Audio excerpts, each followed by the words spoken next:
अपनी शादी का बुलावा देना, मैं आऊंगा जरूर। एक ही निवाला सही पर खाऊंगा जरूर। आखिर कब तक आंसुओं से पेट भरता रहूं, ऐसे कब तक तुझे याद करता रहूं। उस दिन सबके सर पर चेहरे देखूंगा, पूरी रात रुककर सातों फेरे देखूंगा।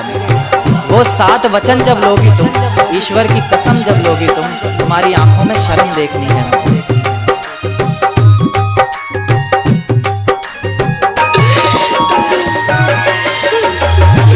जब से शादी के तोहरे सुननी जिकर, तब से मनवा में हो खेला बहुत फिकर।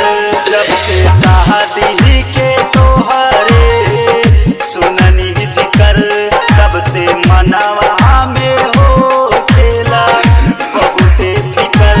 देखे मनवा के हमारे कलेश सजनी, देखे मनवा के हमके कलेश सजनी। तू तो चली जही बुपियावा के देश सजनी, तू तो चली जही बुपियावा के देश सजनी। डीजे चंद्रभान। अगर तुम इस जन्म में मेरे पति बनकर दिखा देते तो मैं 100 जन्मों तक तुम्हारी पत्नी बनती। एक बार फिर से सोच लेना, मैं यहीं पर इंतजार करूंगी तुम्हारा। बनाने वाले ने दिल कांच का बनाया होता, तोड़ने वालों के हाथ में जख्म तो आया होता। जब भी देखता वो अपने हाथों को, अरे जब भी देखता वो अपने हाथों को, कम से कम उसे हमारा ख्याल तो आया होता।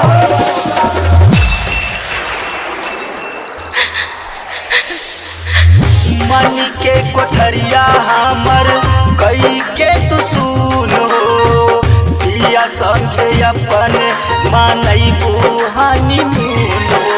झूठ कहते हैं हम कि तुझे बुला दिया हमने।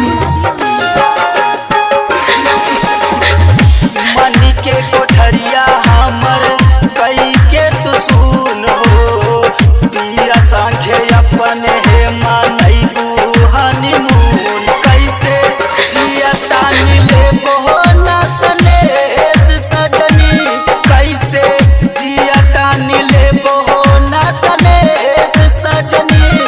तू तो चली जही बुपियावा के देश सजनी, तू तो चली जही बुपियावा के देश सजनी। ऐसा कौन आ गया तेरी जिंदगी में जो तुझे मेरी याद आने का मौका ही नहीं देता। ओ पागल सुन, एक काम कर, घेर ला के दे दे मुझे। प्यार तो जैसे दिया नहीं जाता। मुझे इस बात की खुशी नहीं है कि आज मेरा जन्मदिन है, बल्कि इस बात की खुशी है कि मेरी गम भरी जिंदगी का चलो एक और साल कम तो हुआ।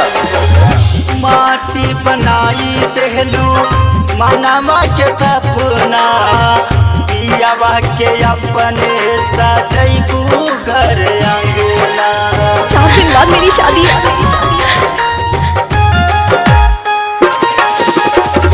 माटी बनाई देहलू मनवा के सपना, पियावा के अपने सजैबू घर अंगना। हमके धरा जैबू जोगिया के भेष सजनी, हमके धरा जैबू जोगिया के भेष सजनी। तू तो चली जही बुपियावा के देश सजनी, तू तो चली जही बुपियावा के देश सजनी। सीबी राजा।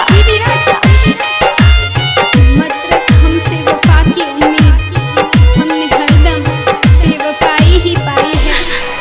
मत रख हमसे वफा की उम्मीद, हमने हरदम बेवफाई ही पाई है। मत ढूंढ हमारे जिस्म पे जख्मों के निशान, हमने हर चोट दिल पे ही पाई। कोई छोड़ गया हमें अपना बनाकर तो कोई अपने लिए याद करता है, कोई छोड़ गया हमें अपना बनाकर तो कोई अपने लिए याद करता है। ये इंसान तो चलो मतलब ही है ही, मगर वो खुदा भी मुझ पर गमों की बरसात करता है।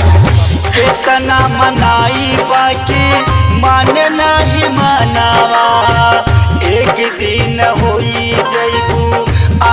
के सपनावा।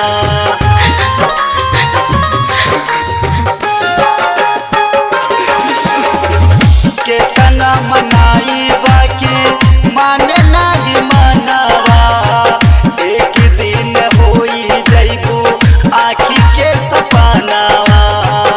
राम लाल तुझे नाही कौनो उपदेश सजनी, ऋषि तुझे नाही कौनो उपदेश सजनी।